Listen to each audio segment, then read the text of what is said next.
तो हेलो प्यारे बच्चों, स्वागत है आज के नए टॉपिक में नॉर्मेलिटी। इस टॉपिक को बेटा हमने पिछली वीडियो में थोड़ा सा डिस्कस किया था। तो नॉर्मेलिटी क्या होता है, पिछली वीडियो में मैंने आपसे डिस्कस किया था। नॉर्मेलिटी किसको बोलते हैं? Normality is defined as the number of gram equivalent present in 1 litre. यानी कि हमारे पास कोई 1 लीटर सॉल्यूशन है, उसके अंदर कितने ग्राम इक्विवेलेंट होते हैं उसको हम बोलते हैं नॉर्मेलिटी। ठीक है, तो नॉर्मेलिटी निकालने का फॉर्मूला आपके सामने कैसे निकलता है। Normality number of gram equivalent divided by volume of solvent in litre.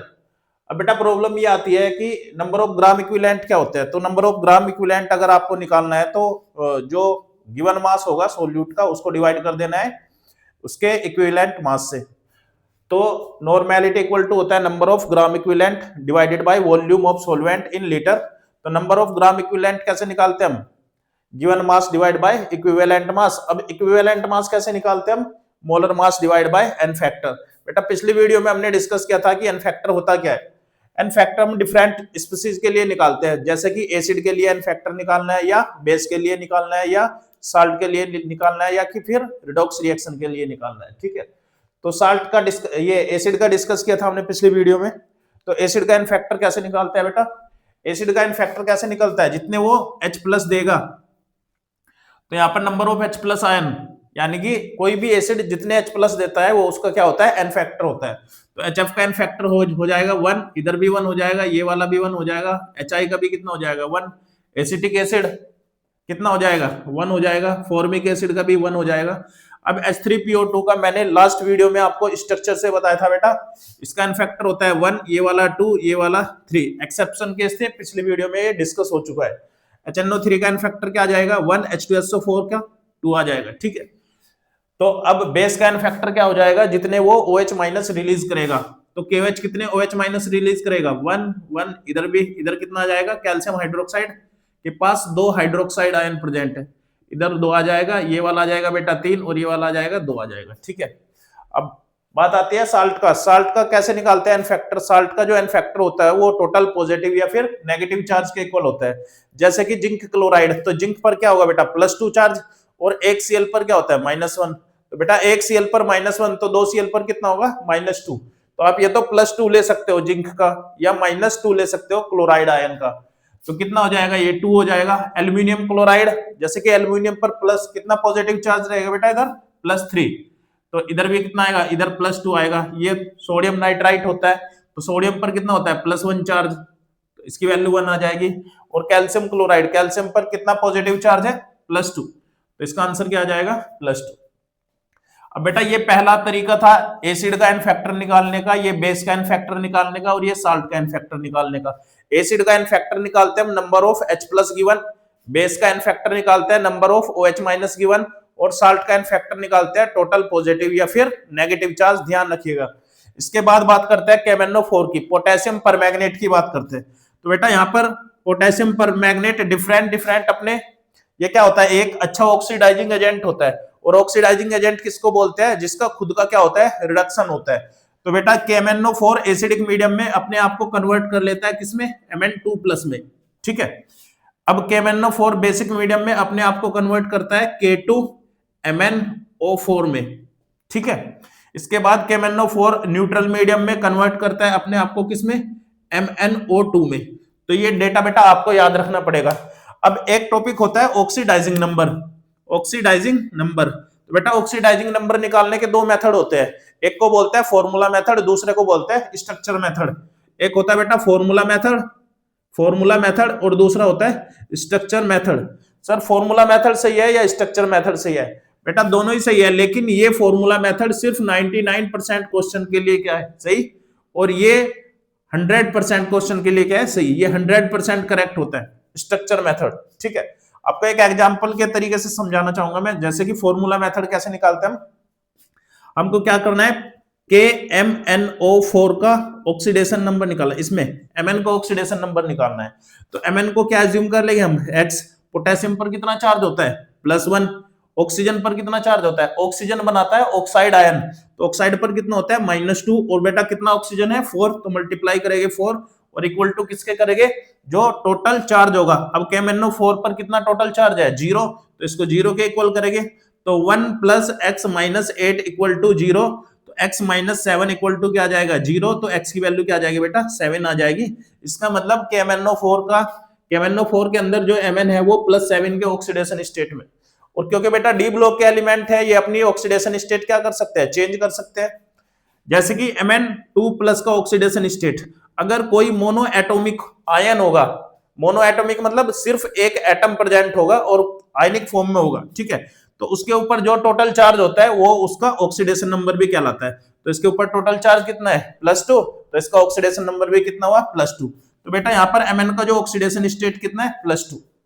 अब देखो ये K2MnO4, K2MnO4, ठीक है, तो बेटा इसको बोलते हैं पोटेशियम परमैग्नेट, इसको बोलते हैं पोटेशियम मैग्नेटेट, पोटेशियम मैग्नेटेट, ठीक है। मैग्नेटेट आयन क्या होता है MnO4 नेगेटिव, इसको बोलते हैं मैग्नेटेट, ठीक है।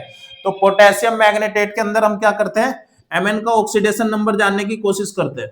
तो Mn का ऑक्सीडेशन नंबर हमने क्या किया, एज्यूम x, तो x प्लस पोटेशियम पर कितना चार्ज होता है 1 × 2 प्लस ऑक्सीजन पर कितना चार्ज -2 × 4, ओवरऑल चार्ज कितना बेटा 0।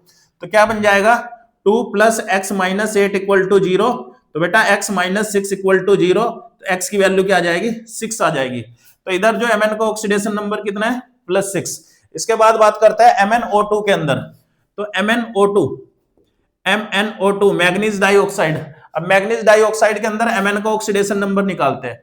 जैसे कि मैंने पहले बता दिया आपको कि Mn क्या है, डी ब्लॉक का एलिमेंट है और ये अपना ऑक्सीडेशन नंबर क्या कर सकता है, चेंज कर सकता है, ठीक है। तो Mn का ऑक्सीडेशन नंबर आप क्या अज्यूम कर लोगे x, और प्लस ऑक्सीजन पर कितना चार्ज होता है -2 × 2 इक्वल टू किसके कर देंगे 0 के, तो x - 4 = 0, बेटा x की वैल्यू कितना आ जाएगा 4 आ जाएगा, ठीक है। तो इधर जो Mn का ऑक्सीडेशन नंबर कितना है +4। अब बेटा यहां पर इन सब केस में क्या हुआ है, इसका रिडक्शन हुआ है और ये एक अच्छा ऑक्सीडाइजिंग एजेंट होता है। तो बेटा ऐसे केस के लिए एन फैक्टर कैसे निकालते हैं, यहां पर देखते हैं हम पर मोल के हिसाब से चेंज इन ऑक्सीडेशन नंबर। तो यहां पर ऑक्सीडेशन नंबर कितना चेंज हुआ 1 मोल के हिसाब से देखते हैं। तो KMnO4 का के अंदर जो Mn का ऑक्सीडेशन नंबर है वो कितना बेटा +7, और इधर कितना है +2, तो +7 और +2 में डिफरेंस कितने का हो गया बेटा 5 का। अब इधर +7 है और इधर +6 है, तो डिफरेंस कितने का होगा +7 और +6 में 1 का, और इधर कितना है +7 और इधर +4, तो डिफरेंस कितने का हुआ 3 का। तो आप इसको डायरेक्टली याद रख सकते हो, एसिड बेस न्यूट्रल के अंदर 513 जो एन फैक्टर होता है, तो ये एन फैक्टर होता है इसका, एन फैक्टर KMnO4 का एन फैक्टर। एसिडिक मीडियम में कितना आंसर आएगा 5, बेसिक मीडियम में आएगा 1 और न्यूट्रल मीडियम में आएगा 3। आपको ये डेटा भी याद रखना है, इंपॉर्टेंट है, ठीक है। चलिए क्वेश्चन कराते हैं। तो सबसे पहले यहाँ इस वाले फॉर्मूले से क्वेश्चन स्टार्ट करते हैं। जैसा पहला क्वेश्चन मैं आपको देता हूं, calculate the equivalent mass of following compound. आपको क्या करना है, इक्विवेलेंट मास निकालना है। Calculate the equivalent mass of following, आपको इक्विवेलेंट मास निकालना है। तो किसी भी कंपाउंड का आपसे इक्विवेलेंट मास निकाल सकते हैं, जैसे कि HCl का निकालो, H2SO4 का निकालो, HNO3 का निकालना है, और इसके बाद जैसे कि KOH का निकालना है, या इसके बाद KMnO4 का निकालना है, ठीक है। यहाँ पर कंडीशन भी दे सकता है कि एसिडिक मीडियम में निकालना है, बेसिक मीडियम में निकालना है, या न्यूट्रल मीडियम में निकालना है। तो इक्विवेलेंट मास निकालने का क्या तरीका होता है बेटा, molar mass divide by n factor, यानी कि आपको सारे कंपाउंड का क्या निकालना है मोलर मास। तो HCl सबसे पहले क्या लिख लो, इनका सबका मोलर मास लिख लो। तो HCl का मोलर मास कितना होता है, हाइड्रोजन होता है 1 और क्लोरीन होता है 35.5, इसका मतलब टोटल कितना हो गया 36.5। तो बेटा यहाँ पर लिखेंगे 36.5 मोलर मास और डिवाइड बाय एन फैक्टर। अब जो HCl का एन फैक्टर होता है वो कितना होता है +1। कैसे पता लगा, क्योंकि HCl क्या है एक एसिड, और एसिड का एन फैक्टर किसके इक्वल होता है जितने वो H+ देता है। तो यहाँ पर आ जाएगा डिवाइड बाय 1, तो आंसर आ जाएगा बेटा इसका 36.5 डिवाइड बाय 1, यानी कि 36.5 आ जाएगा। इसके बाद अगर H2SO4 का आपको क्या करना है, इक्विवेलेंट मास निकालना है। तो H2SO4 का जो पहले आपको क्या लिखना पड़ेगा मोलर मास, तो H2SO4 हाइड्रोजन कितना होता है 1 × 2 प्लस सल्फर कितना होता है 32 प्लस ऑक्सीजन कितना होता है 16 × 4, बेटा टोटल आ जाएगा 98। तो 98 इसका मोलर मास हो जाएगा, और H2SO4 का एन फैक्टर कितना हो जाएगा, कैसे पता लगेगा H2SO4 का एन फैक्टर? H2SO4 का एन फैक्टर, H2SO4 कितने H प्लस दे सकता है? 2 H प्लस दे सकता है, इसके लिए इसका एन फैक्टर कितना हो जाएगा? 2। तो 98 डिवाइडेड बाय 2 कितना आंसर आ जाएगा? 49। इसके बाद बेटा HNO3 का एन फैक्टर, HNO3 का क्या निकालना है आपको? Equivalent mass. तो HNO3 का मोलर मास कैलकुलेट करो। HNO3 हाइड्रोजन होता है 1, ऑक्सीजन होता है 14, ये नाइट्रोजन होता है 14, ऑक्सीजन होता है 16, और कितना ऑक्सीजन है? 3। तो 1 + 14 + 16 × 3, आंसर कितना आ जाएगा बेटा? 63 आ जाएगा ये। तो 63 को डिवाइड कर देंगे किससे? 1 से डिवाइड कर देंगे, क्योंकि इसका एन फैक्टर HNO3 का एन फैक्टर क्या होता है? 1 होता है। तो आंसर आपका आ जाएगा 63। तो आप इजीली किसी भी एसिड का इक्विवेलेंट मास कैलकुलेट कर सकते हो। चलिए बेस का निकालते हैं कुछ एग्जांपल, जैसे कि KOH, ठीक है। तो पोटेशियम हाइड्रोक्साइड, तो पोटेशियम हाइड्रोक्साइड का मोलर मास कितना हो जाएगा बेटा? पोटेशियम होता है 39, ऑक्सीजन होता है 16 और हाइड्रोजन होता है 1। तो ये 10 और +6 16, तो +1 4 5, तो 56 आ जाएगा ये, ठीक है। तो इधर लिखेंगे 56 और इसका एन फैक्टर कितना हो जाएगा? 1। तो KOH का एन फैक्टर कैसे पता लगा? क्योंकि ये एक बेस है और बेस का जो एन फैक्टर होता है वो किसके इक्वल होता है? जितने वो OH- आयन देता है उसके इक्वल होता है। तो इसका आंसर आने वाला है 56, ठीक है। अब बेटा KMnO4 का पूछ सकता है। अब KMnO4 का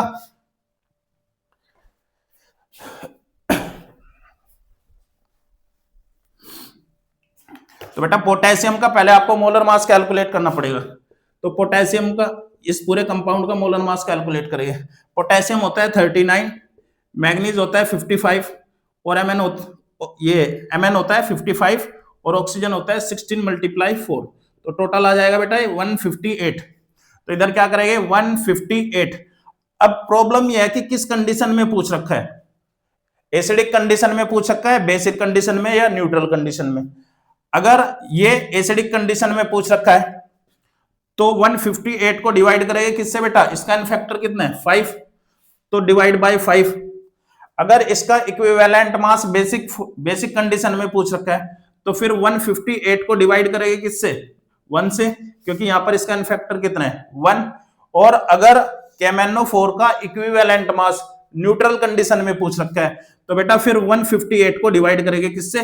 3 से। तो आपको याद रखना है 5 1 3, और साथ में ये भी याद रखना है एसिड, बेस और न्यूट्रल कंडीशन। तो आप इसको याद रख सकते हो ABN और इसके साथ एक ट्रिक याद रख सकते हो 513, ठीक है। तो इसका एन फैक्टर होता है, डायरेक्ट याद भी रख सकते हैं इसको, ठीक है।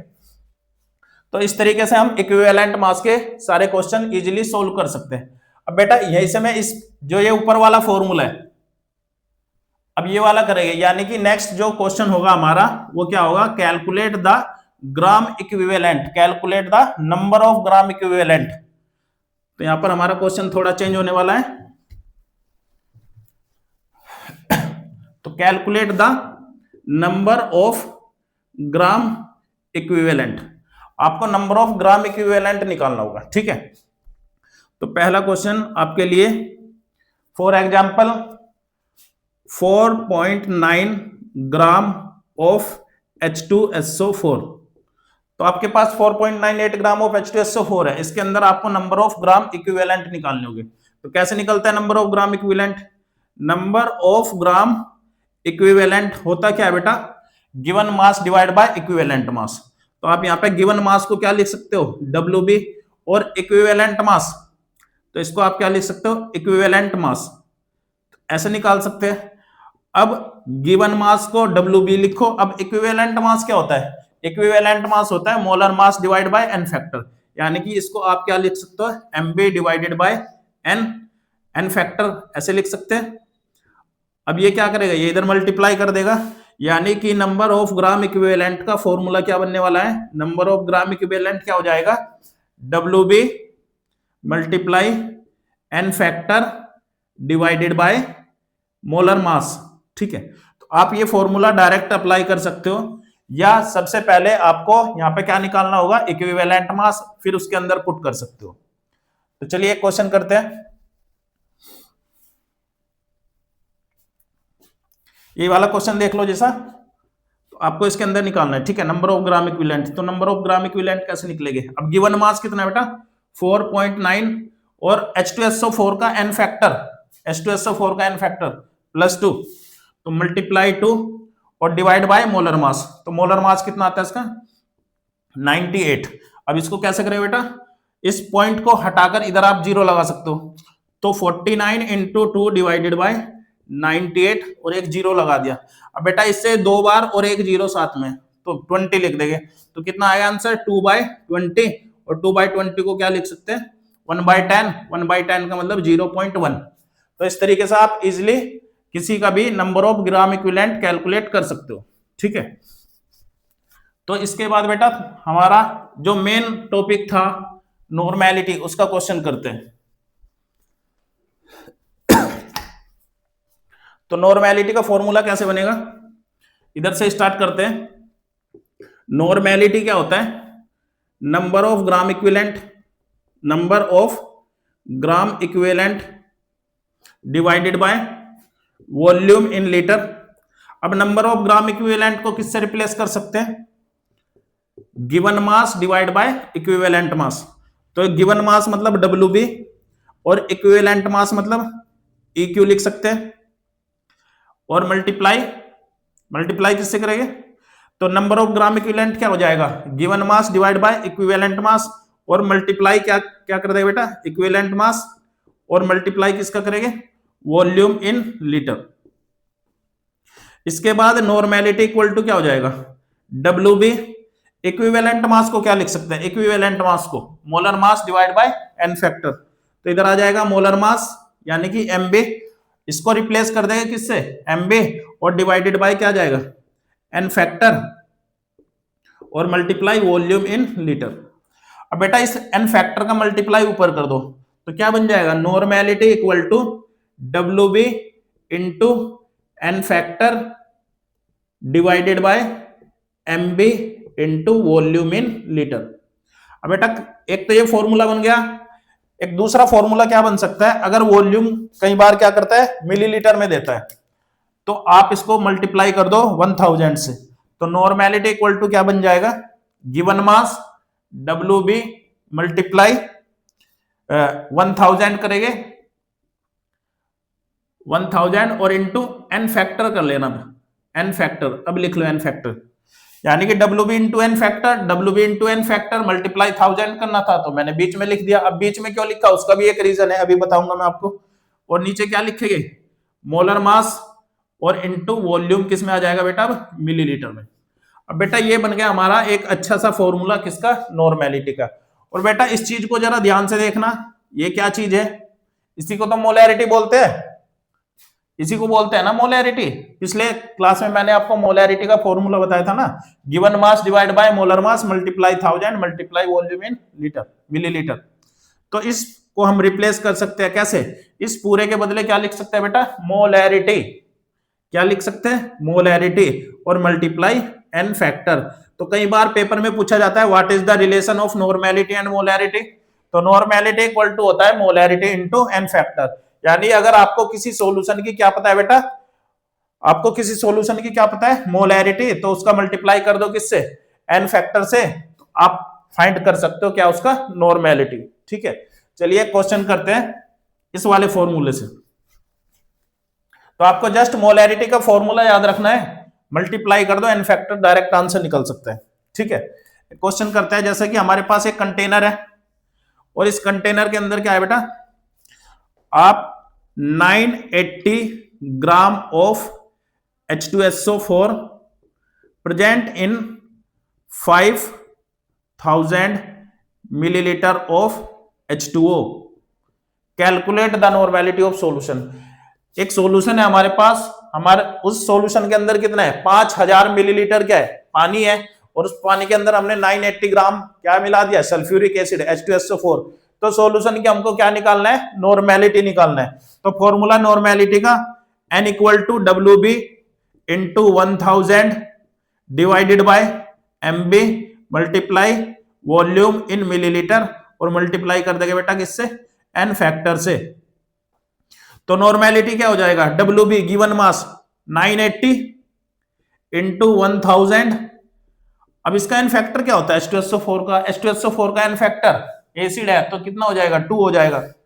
तो multiply two divide by molar मास, तो H2SO4 का मोलर मास कितना होता है 98 ग्राम, तो 98, और वॉल्यूम कितना है बेटा मिलीलीटर में 5000 मिलीलीटर,